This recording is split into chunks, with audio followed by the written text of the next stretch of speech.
I used to think family was like a fire that never went out, a warm place I could turn to when everything else turned to ashes. But I was wrong. Sometimes the ones closest to you are the ones who snuff it out, leaving you cold and alone. My name's Isaac, and I'm 36 years old.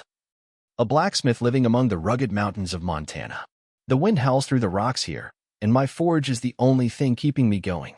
I'm not a rich man, but I'm not a beggar either. Every swing of my hammer on the steel is a cut into my past, a past full of hurt that I thought I'd buried deep. My folks, Robert and Helen, weren't ordinary people. They ran a little hardware store a few miles down in town, showing off shiny tools and throwing fancy parties like they were the king and queen of these parts. They weren't millionaires, mind you, but they had enough to drive nice cars, vacation at fancy resorts, and invite the whole town to see how grand they were. I was their oldest, but ever since I was a boy, I felt like a shadow next to my little sister, Sarah, who's 4 years younger. I remember the day I won a blacksmithing prize at school, sweat dripping, hands bloody from working nonstop. Dad just glanced at my trophy and grumbled, "Why wasn't it a bigger one?" Mom was too busy pouring drinks for their guests to even look up. But when Sarah brought home a silly little certificate from some extra class, they turned the house into a dance hall, chandeliers glowing, wine flowing, and the whole town cheering her on.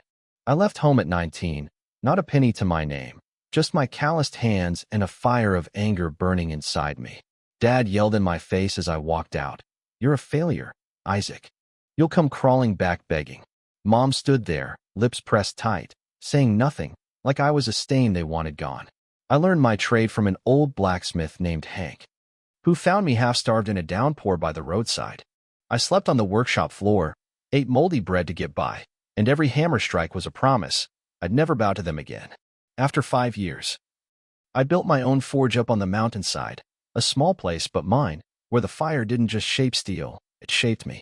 I never expected them to lend a hand, but I never thought they'd shove me off a cliff, laughing at my pain like I was some cheap sideshow. Everything changed when Rachel came into my life. It was a bitter winter day, snow blanketing my workshop, and I was pounding a red-hot steel bar when she showed up, long black hair blowing in the wind, eyes shining like a flame I'd never seen before. She was a freelance writer, there to do a story on crazy folks like me, living out in the wild with steel and fire. I grumbled and told her to leave, but she plopped down in a corner, asking all sorts of questions. Why I picked this trade, why I didn't give up. I gave in eventually, and we talked till the sky went dark, about the scars on my hands, about dreams my folks had burned away long ago. A year later, we got married in a simple ceremony, just a few friends and the mountains watching over us. Then came Noah, a little boy with small but strong hands, like he was born to swing a hammer like me. I looked at him and swore he'd never go through what I did. We lived plain. I made knives and swords for hunters. Rachel wrote pieces for the local paper. But that happiness was fragile, like a flame in the wind, and I had no idea the storm coming would try to blow it all out. I never thought the fire in the forge could go out, but when Rachel fell, I knew even the strongest things could turn to ash. It all started on an autumn morning, when golden leaves drifted outside the workshop. Rachel stepped in, clutching her chest, her breath short and ragged as if she'd just run across a mountain. I dropped my hammer and rushed to catch her. Her face was pale, her eyes, once bright as flames, now clouded with pain. "Isaac, I can't breathe," she whispered before collapsing onto the floor, her hands gripping my shirt like she feared I'd vanish. Panic took over. I scooped her up, ran to the old truck, and sped toward the town hospital. Noah wailed in the back seat, his tiny hands flailing as if trying to hold on to his mother. I floored the gas, the engine's roar drowning out the pounding of my heart. On the way, I muttered like a madman, "Don't leave me, Rachel. Don't leave me." I didn't know if I was begging her or fate itself, but I knew if I lost her, the fire inside me would die for good. The doctor met me after a flurry of tests, his face taut like steel about to snap. "Isaac, your wife has lung cancer. End stage. She needs chemo and surgery immediately if there's any chance of survival." I stood there, feeling like someone had slammed a hammer into my chest. Cancer? Rachel was 32, healthy, always laughing through the smoke and dust of my forge. How could this be? But the real shock came when he handed me the paper. Treatment cost $140,000. "We can start right away, but the hospital needs assurance you can pay," he said, his voice flat like an accountant balancing books. $140,000. I stared at the number, my hands trembling. I had no insurance, a stupid mistake from my early days, thinking I was invincible. That my hands in the fire were enough. I made money from the forge, but most of it went to raising Noah, fixing the truck, and paying off the shop's debts. Our account had less than $10. 000 left, a drop in the desert. Rachel lay in the hospital bed, machines beeping around her, and I knew I couldn't let her die. Never. I emptied our savings. Sold the old truck, my iron steed through countless winters, for $8,000. I called friends in the village, burly hunters and housewives who'd bought my knives. They came, bringing what they could, $50, $100, like small coals to keep the fire alive. But it wasn't enough. I was still $120,000 short, and time slipped away like flames devouring dry twigs. I had no choice but to turn to my family. I called Sarah, my sister, now a tech company director in Helena, 2 hours away. The phone rang, and when she picked up, I heard lively music and laughter in the background. Isaac, what's up this late? Her voice was clipped, like I was interrupting her fun. I took a deep breath, trying to stay calm. Sarah, Rachel has cancer. She needs $140,000 for surgery. I need your help. There was a pause, then a scoff. You're kidding, right? I just put a down payment on a new yacht. $200,000. I don't have time for your problems. I clenched my jaw. Feeling like a red-hot steel rod pierced my heart. A yacht? Rachel was dying, and she was talking about a yacht? I roared into the phone. She's your sister-in-law. Noah will lose his mom. Don't you have any conscience? Sarah sighed, her voice cold as winter wind. Isaac, you've always prided yourself on standing alone. Figure it out yourself. She hung up, leaving me with a long beep and a flood of despair. I didn't give up.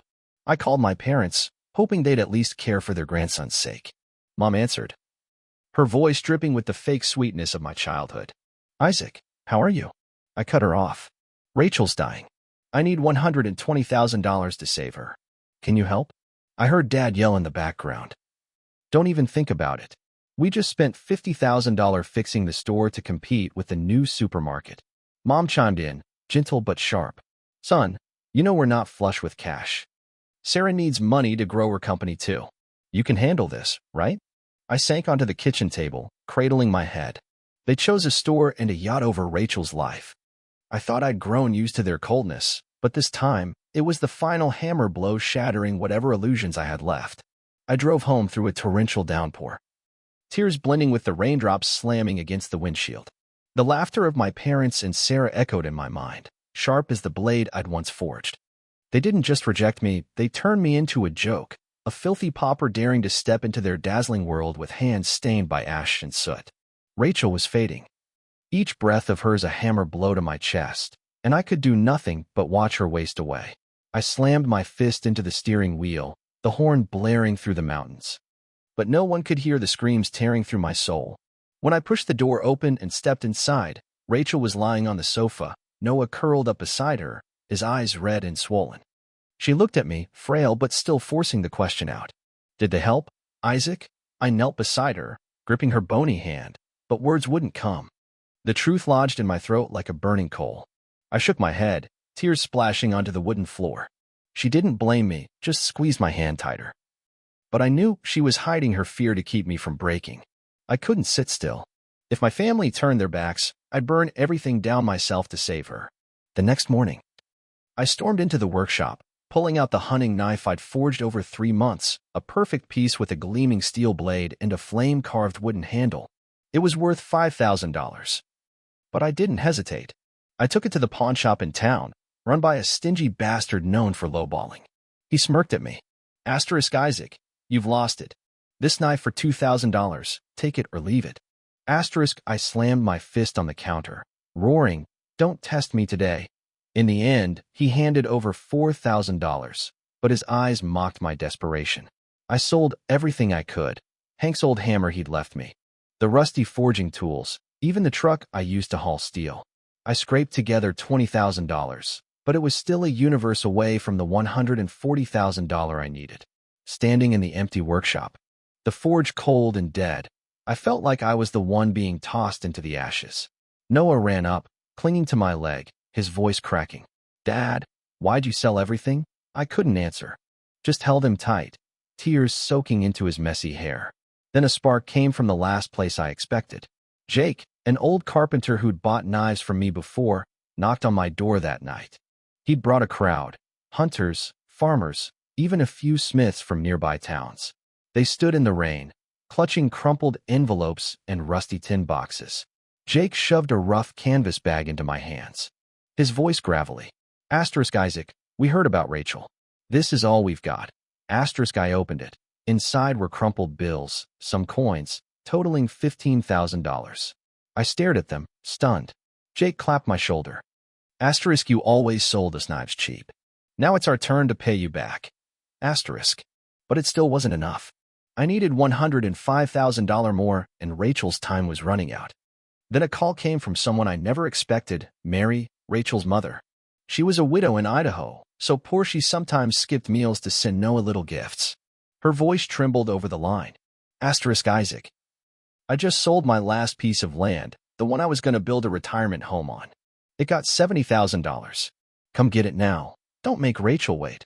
I choked, unable to believe it. Mary. Why would you do that? She just chuckled softly. Her voice warmed despite the cold wind. Because Rachel's my daughter, and you're the best son-in-law I could ask for. I drove through the night to Idaho, taking the money from her trembling, bony hands as she handed me the wrinkled stack of bills. I hugged her, tears spilling uncontrollably. She wasn't my blood. Yet she'd sacrificed everything, while my own parents clinked glasses under party lights. I came back with $105,000 in hand, but I was still $35,000 short. I knew I had to find a way, no matter the cost. I stood in front of the hospital, trembling hands clutching the bag of money, $105,000 from the blood and sweat of strangers and Rachel's mother's sacrifice. But I was still $35,000 short, and every passing minute sliced into my hope like a knife. Rachel lay in the ER, her breaths faint as a dying flame, while Noah clung to my leg, his red-rimmed eyes looking up. Dad. Is Mom gonna die? I knelt down, hugging him tight, but I couldn't answer. I couldn't let my son see me crumble, though inside, I was shattering. The doctor stepped out, his face as cold as the steel I'd once forged. Isaac, we need the full $140,000 to start chemo and surgery. Without it today, we can't do anything. I roared, my voice breaking in the empty hallway. I've got $105,000 already. Can't you save her first? He shook his head, his gaze emotionless. Rules are rules. I slammed my fist into the wall, the crack of my knuckles echoing. But the physical pain was nothing compared to the agony in my chest. I bolted outside, calling everyone like a madman. I dialed Jake, the hunters, anyone who'd ever bought a knife from me. My voice rasped through the phone. I need $35,000, right now. Rachel's dying. Jake answered, his voice shaky. Isaac, I'll try, but we've already emptied our pockets. I collapsed in the parking lot. Rain mixing with the blood from my hand, feeling like the whole world was mocking my helplessness. Then a miracle flickered, small, but enough to reignite the fire in me. A group of Smiths from Helena, 3 hours away, heard about me through Jake. They showed up at the hospital, carrying a rusty tin box. The leader, a tall man with a wild beard, tossed it into my hands. Here's $20,000, everything we scraped from last week's forged sales. You're not alone, Isaac. I stared at them, tears streaming through the rain. Unable to believe these strangers reached out when my own family turned away. But I was still $15,000 short. I raced back to the workshop, rummaging like a lunatic, and found a sword I'd hidden, a piece I'd forged for Rachel for our 5th anniversary. Its blade was sharp as mountain wind, the handle carved with flames and her name. It was worth more than my life in that moment. I took it to an antiques dealer in Bozeman, a greedy bastard known for his stinginess. He sneered at me. Isaac, selling your soul now? I'll give you 10. 000. I grabbed his collar, growling, 15, 000, or I'll drive this sword through your chest. His face paled. He shoved the cash into my hands and kicked me out. I ran back to the hospital, slamming $140,000 onto the doctor's desk, my voice breaking. Save her, now. They wheeled Rachel into surgery that night. I sat in the hallway, Noah asleep on my shoulder. Each tick of the clock a hammer blow to my skull. 6 hours later, the doctor emerged, sweat rolling down his forehead. Isaac, the surgery was a success. She made it, but she'll need time to recover. I crumpled to the floor, sobbing into Noah's hair, feeling like the fire in me had just flared up from the ashes. Rachel woke 2 days later, weak but alive. She gripped my hand, her cloudy eyes still flickering with a spark. Isaac, you did it. I kissed her forehead, tears falling onto her nearly bald head. But deep inside, another fire began to burn, not to warm, but to destroy. I hadn't forgotten the day I begged my parents and Sarah. I hadn't forgotten their laughter as I knelt. I hadn't forgotten how they chose yachts and parties over Rachel's life. I swore to myself, in that frigid hospital room, that I'd make them pay. Not today, not tomorrow, but I'd rise from these ashes and forge a life they could only watch from afar and regret. Rachel lived, and that was my first victory. But the real battle had only just begun. Rachel survived, but every day watching her on that hospital bed, I felt the fire in me burn hotter. It wasn't a flame of joy, it was rage at my parents, at Sarah, at the day they laughed at me under party lights while my wife fought death itself. I sat by Rachel, holding her hand, promising myself they'd never forget. They'd pushed me into an abyss, but I'd climb out, using the same hands that once begged them to forge a blade sharper than anything I'd ever made. Rachel came home after 3 weeks, frail as a passing breeze, but her eyes still glinted with defiance. Noah ran circles around her, giggling, not fully grasping what we'd been through. I brought her back to an empty house, the workshop stripped of tools, the forge cold, everything I owned sold to save her. But I wasn't hopeless. I looked at Rachel, at Noah, and knew the fire in me hadn't died. It was just waiting to roar. I started from nothing, but this time not to survive, to win. I borrowed $500 from Jake, the old carpenter who'd pulled me from the brink. With it, I bought scrap steel from a nearby junkyard, hauled it to the workshop, and fired up the forge again. The clang of hammer on metal echoed through the mountains, each strike a declaration of war. I worked like a madman, 18 hours a day, sleeping by the forge, eating dry bread to save cash. I forged knives, swords, even small steel sculptures, selling them to anyone who walked through the door. But I didn't stop there. I learned how to sell, how to negotiate, how to turn my little forge into a name worth something. I sent my sharpest knives to craft fairs in Helena, Bozeman, even Denver. One day, a wealthy hunter from Texas stopped by, eyeing a sword I'd forged with a blade that shimmered blue. He tossed me $1,000 without blinking, told me to make 10 more. That was the first spark, the spark that turned ashes into flame. I used the money to rent a small stall at the local craft market, displaying my work under the Montana sun.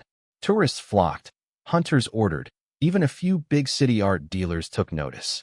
I wasn't just forging knives anymore. I crafted massive steel sculptures, eagles in flight, blazing flames, each piece a shard of my soul etched into metal. Money started trickling in, not a flood, but enough to buy back tools, fix the workshop, and repay Jake.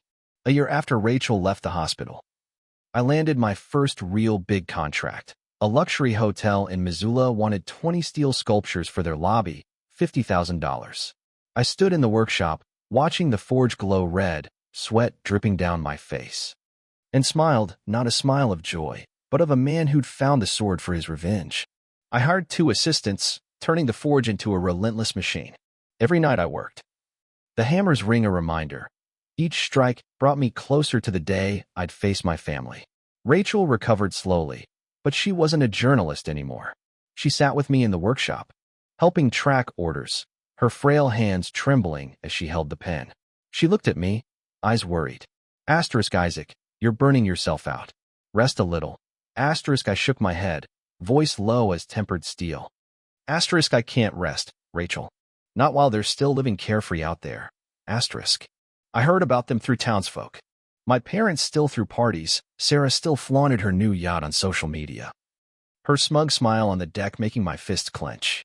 They didn't know I was rising, didn't know the fire I stoked wasn't just to survive, it was to torch the world they'd built on betrayal.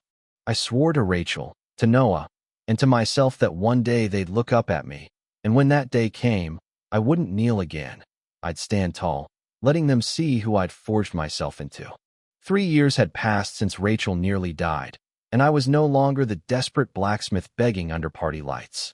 My forge was now a name known across Montana, Isaac Forge.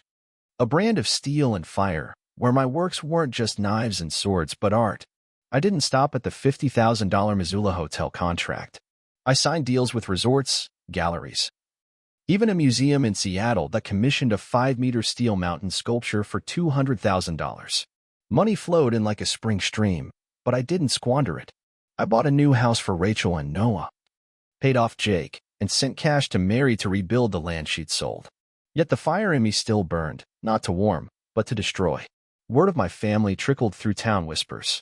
My parents still lived lavishly, their store expanding into a small chain thanks to Sarah, now a tech company CEO in Bozeman. She drove luxury cars, wore designer clothes, and bragged online about Hawaii vacations and all-night yacht parties. I saw her photos, that arrogant smile slicing into my heart, and remembered the day I begged her amid a crowd. She'd smirked and turned away like I was trash beneath her feet. The day of reckoning came unexpectedly, but I was ready. A major art exhibition was held in Helena, where I brought my 3-meter steel eagle sculpture to display. The place was packed, wealthy patrons, collectors, press, all marveling at my work. I stood there, simple shirt streaked with soot, but my eyes were sharp as a blade. Then I saw them walk in.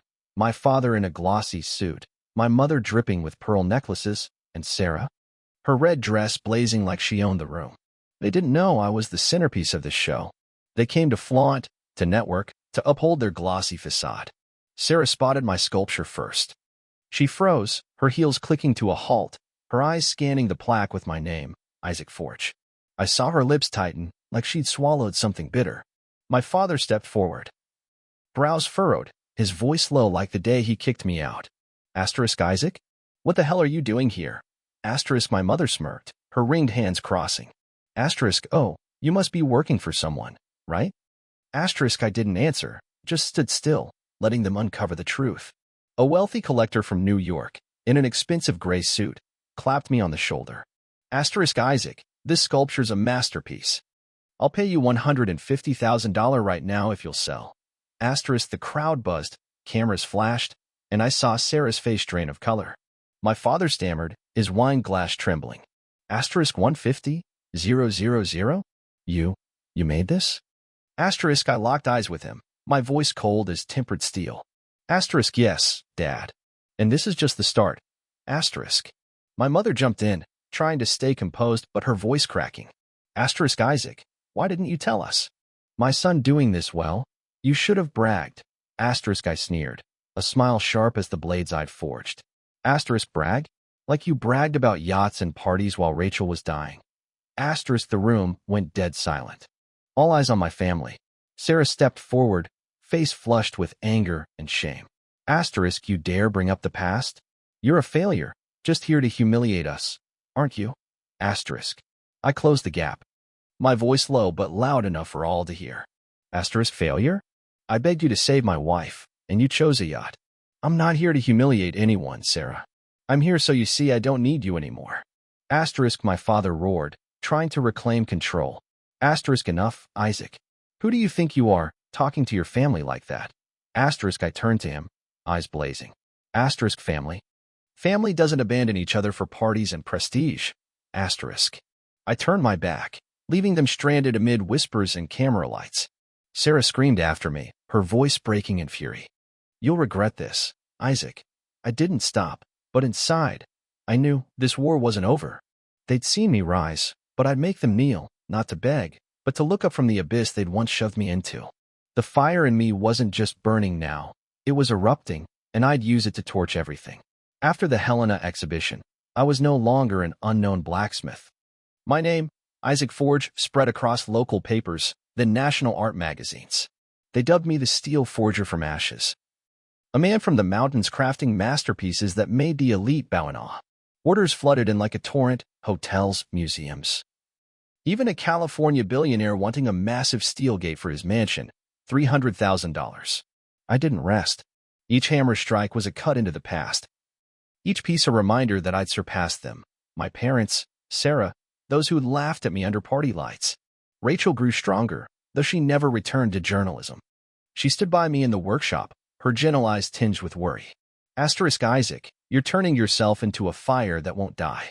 Don't let it consume you. I took her hand. My voice low as tempered steel. I'm not consuming myself, Rachel. I'm consuming them.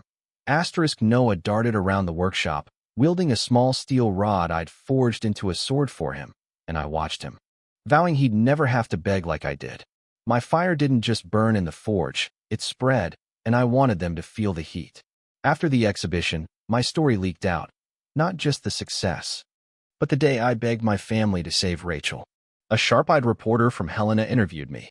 He sat in the workshop, watching me hammer, and cut straight to it. Isaac. Is it true your family refused to help your dying wife? I paused, met his gaze, my voice cold as mountain wind. True. My parents chose parties. My sister chose a yacht. While Rachel had 3 months to live. The interview hit the press the next day, headline blazing red. Montana blacksmith rises from family betrayal. They didn't name my parents or Sarah. But in this small town, names weren't needed, everyone knew. The story spread like wildfire. Old customers of my parents' store turned away, whispering behind their backs. I heard a big hardware dealer in Bozeman canceled a contract with them, saying he didn't do business with cold-blooded people. Their chain started to falter, sales dropped. And the lavish parties thinned out. Sarah took the hardest hit. Her tech company thrived on her reputation. A young, smart, glamorous CEO. But after the article, social media erupted. People dug up her yacht photos, paired with biting comments. She bought a yacht while her sister-in-law was dying? What kind of person does that? Major clients pulled out of her projects.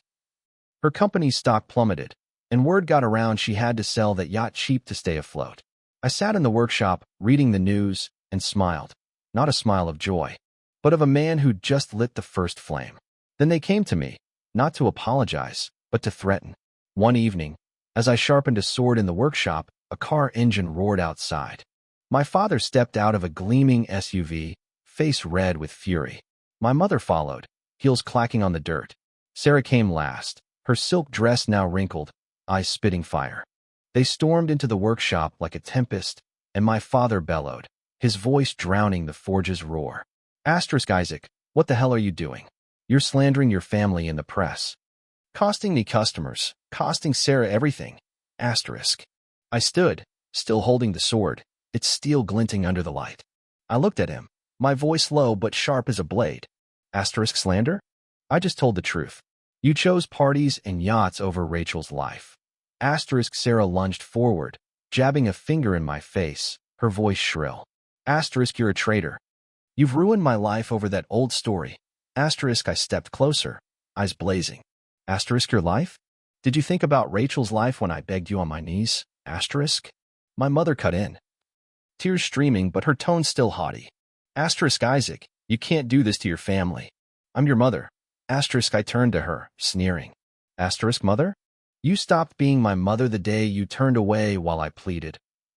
My father raised a hand to strike me, but I lifted the sword, not to swing, but to warn.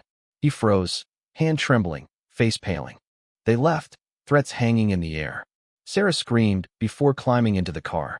You'll pay for this, Isaac. I stood there, watching them vanish into the dark, the forge glowing red behind me. My fire had spread, and I knew they felt the heat. But I wasn't done. I'd make them kneel, not to beg me, but to look up at me from the ashes they'd once thrown me into. The fire I unleashed didn't just burn. It erupted, incinerating everything my family had built on arrogance and callousness. Isaac Forge was no longer just a name in the papers. It was a symbol of resilience, etched into every blade, every steel sculpture, and echoing across Montana.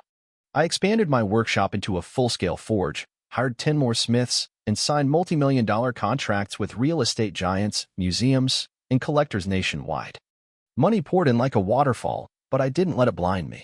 I built a bigger home for Rachel and Noah, sent Mary enough to live comfortably for the rest of her days, and set up a scholarship fund for the kids of the craftsmen who'd helped save Rachel. Yet inside, the fire of revenge still raged, and I wanted them to feel its final heat. My family crumbled faster than I'd imagined. After the interview, my parents' store chain lost its major clients. No one wanted to buy from people who chose parties over their daughter-in-law's life. They borrowed from banks to stay afloat, but the debt piled up, and one day I heard the main store in town was foreclosed. My father, once toasting with expensive wine at galas, now sold his car to pay staff.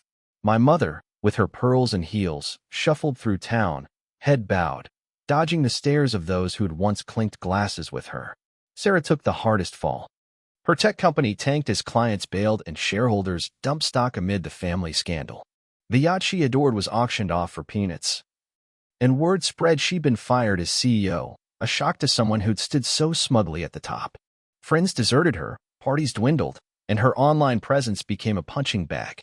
They called her the cold-blooded yacht queen, each common a dagger into the reputation she'd spent years crafting. Then that day came, unexpected, yet not surprising, on a frigid winter afternoon. As I oversaw a massive steel sculpture in the workshop, a faint knock rattled the door. I opened it, and there they stood, my parents, haggard ghosts of their former selves. My father, once proud in suits, wore a tattered coat, his white hair a mess. My mother shivered in an old sweater, hands bare of rings, eyes red and swollen. Sarah trailed behind. No silk dress or heels, just faded jeans, her face gaunt, her gaze hollow. My father spoke first, his voice hoarse, like it had been scraped by mountain wind. Isaac, we need to talk. I crossed my arms, blocking the doorway, my tone cold as steel. Talk. My mother stepped forward, tears streaming, but I felt no pity. Isaac, we've lost everything. The bank took the store, and the house is next. We need $250,000 to keep it. I stared at her, saying nothing, letting the silence weigh on them. Sarah cut in, her voice trembling but clinging to a shred of pride. Brother, I know you hate me, but I lost my job, lost everything. If you don't help, we'll be on the street. I smirked, a smile sharp as the blades I'd forged. On the street? Like you left Rachel to die in a hospital? My father barked, trying to reclaim authority, but his voice faltered. Isaac, enough. We're your family. You can't turn your back on blood. I stepped outside, facing them in the thick falling snow. Family, I begged you to save my wife, and you laughed in my face. Dad chose parties, Mom chose status, Sarah chose a yacht. Don't talk to me about blood.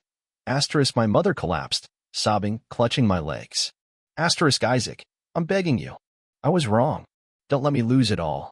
Sarah dropped to her knees too, tears mixing with snow. Her voice breaking. Brother, I'm sorry. I didn't know it had come to this. I looked down at them, 3 people who'd once towered over me, now kneeling at my feet as I'd knelt before them. But I felt no joy, just a cold void, like a forge long gone dark. I took a deep breath, my voice low as a final hammer strike. I'll think about it. But don't expect me to do it for you.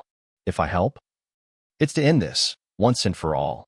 They stood, trembling in the icy wind, their eyes flickering with hope and despair.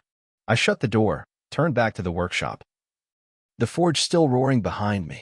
My fire had spread, had burned them down, and now they begged me to douse it. But I hadn't decided, would I reach out a hand or let them turn to ash? I shut the workshop door, leaving my parents and Sarah trembling in the snow, but the image of them begging wouldn't leave my mind. They, the ones who'd mocked me, who'd turned away as Rachel lay dying, now bowed before me, pleading for mercy from the man they'd once despised. I stepped inside, where Rachel was knitting a scarf for Noah under the dim glow of a lamp. She looked at me, her eyes gentle yet piercing, as if she could sense the fire raging within me.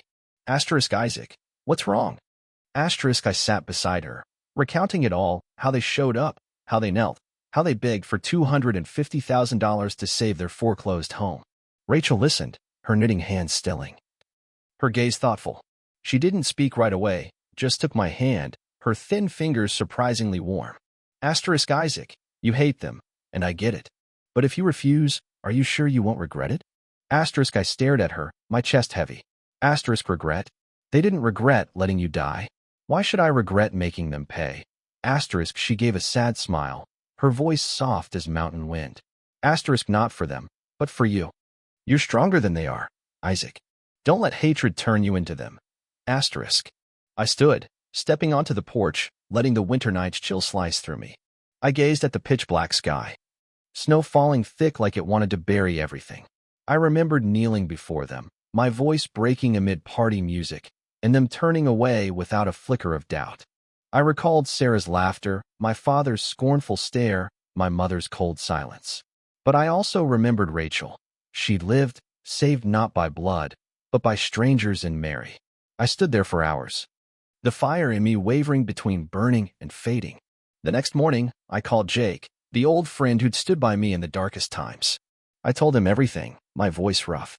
Asterisk Jake. What should I do? Help them, or let them lose it all? Asterisk he was quiet for a moment, then answered, his tone deep as a hammer on steel. Asterisk Isaac, you've already won. You don't need to prove anything more. If you help, it's not because they deserve it. It's because you're the better man. Asterisk I hung up, his words echoing, but I still wasn't sure. I drove to the bank. Checked my account, over $2 million from years of sweat in the forge. $250,000 was nothing to me now, but to them, it was their world. I called my father, my voice cold as tempered steel. Asterisk meet me at the workshop this afternoon. Don't be late. Asterisk they arrived on time, more haggard than the day before. My father's head hung low. My mother clutched his trembling hand. Sarah stood behind, eyes red but stripped of pride. I led them into the workshop, where the forge blazed, its red glow painting their faces like blood. A black suitcase sat on the table, inside, $250,000 in cash, stacked neatly in bundles. I opened it, slid it toward them. Asterisk here's $250,000. Enough to save your house. Asterisk my mother sobbed, lunging to hug the suitcase like a lifeline. My father stammered, voice choked. Asterisk Isaac, thank you. You're still my son. Asterisk Sarah whispered, tears streaming. Asterisk brother, I'm sorry. I didn't expect. Asterisk. I raised a hand, cutting them off, my eyes sharp as a blade. Asterisk don't get it wrong. I'm not doing this for you. I'm doing it for Rachel, for Noah, for Mary, and for the people who saved me when you turned away. Asterisk my father looked up, face paling. What do you mean? I stepped closer, my voice low as a final hammer strike. Asterisk this is the last time. Take the money, go, and never show your faces again. As of today, I have no father, no mother, no sister. Asterisk. My mother crumpled to the floor, wailing, clutching the suitcase tighter. Asterisk Isaac, don't do this. We're your family. Asterisk Sarah rushed forward, grabbing my shirt, her voice breaking. You can't cut us off like this. I pried her hands off, icy calm. Asterisk family. Family doesn't laugh when I beg for my wife's life. Asterisk my father stood there, hands shaking, but said nothing. They knew I wasn't bluffing. I turned away, signaling an assistant to open the door. They left, suitcase in hand, but their eyes brimmed with despair not just for losing the house, but for losing me. I stood in the workshop, the forge roaring behind me, feeling like I'd plunged a red-hot blade into cold water. It cooled, but stayed hard. I felt no joy, no sorrow, just an emptiness. But I knew the fire in me hadn't died. It had shifted, leaving them in the ashes of their own making. I stood in the workshop, watching the door close behind my parents and Sarah, the suitcase with $250,000 in their hands, the final thread I severed. The forge roared behind me, but for the first time in years, I didn't feel its fire consuming me. It was no longer anger, no longer vengeance. It was a new flame, warm and steady, burning for those I loved and who'd loved me back. I returned to the house where Rachel and Noah waited, and for the first time, I felt unburdened, like I'd shed a heavy steel weight that had pressed on my chest for years. Rachel didn't ask anything when I walked in. She just stood, hugged me tight, her frail arms still strong as the day she fought to live. Noah ran up, clinging to my leg, his voice ringing through the quiet room. Dad, is it all over? I knelt, looked into his bright, fiery eyes, and nodded. Asterisk yeah, Noah. It's over. Asterisk I pulled them both close, feeling their warmth, my true family, not bound by blood, but by hearts that stood by me when the sky fell. I heard nothing from my parents or Sarah after that day. Town whispers said they used the money to save their house, but their last store shuttered months later. Sarah left Montana, vanishing from social media. No more yachts or silk dresses, just a faded shadow of her once arrogant self. I didn't seek them out, didn't care how they fared. They'd exited my life like flawed steel tossed into the forge to melt away, and I didn't look back. Isaac Forge kept growing. My workshop became a renowned steelcraft hub, drawing apprentices from across the country. I didn't just forge knives or sculptures anymore. I built massive works, like a steel gate for a Wyoming castle or an art wall for a Chicago museum. Forbes wrote about me, calling me the man who turned fire into gold, and I chuckled at the headline, not out of pride, but because I knew that fire was kindled from the ashes of my darkest days. I used the money to repay those who'd saved me. Jake got a new carpentry shop from me, though the old man grumbled I didn't need to bother. The Helena Smiths were invited to my forge, where I taught them techniques I'd learned from Hank, and I set up a fund for their families. Mary, Rachel's mother, now lived in a cozy Idaho home I built her with my earnings. I visited often, and each time she hugged me, voice thick with emotion. Isaac, you're the greatest gift I've had after Rachel. I said nothing, just held her hand, feeling deep gratitude for the woman who'd sacrificed everything for us. 5 years after I cut ties with my family, Rachel got pregnant again. She was stronger than ever. Her long black hair regrown, her eyes bright as the flame they'd held the day we met. We named our newborn daughter Ember, a glowing coal, a reminder that from ashes, a new fire could blaze. I built a bigger house on the mountain, where my family, Rachel, Noah, Ember, and Mary, lived together. Noah, now 8, started forging with me, his small hands swinging the hammer clumsily but with grit. I watched him, vowing he'd never know the sting of bloodkin turning their backs. One evening, as snow blanketed the mountain, I sat by the fireplace with Rachel, Ember asleep in her arms, Noah playing with the little sword I'd forged him. I looked at my family, and for the first time in years, I felt peace, not because I'd won, but because I'd found what truly mattered. Rachel leaned her head on my shoulder, her voice soft as a breeze. Isaac, do you ever think about them? I paused, then answered, my tone low as a final hammer strike. Asterisk, yeah, but not to hate. They're a lesson that family isn't blood, but the ones who stand by you when the fire's about to die. Asterisk. I stood, stepped onto the porch, and gazed at the starlit sky. The fire in me no longer burned to destroy or avenge. It glowed eternal, warming those I loved and lighting the path I'd walked. I didn't need them anymore, didn't need to prove anything. I'd forged myself from ashes, and now I was a flame no one could extinguish.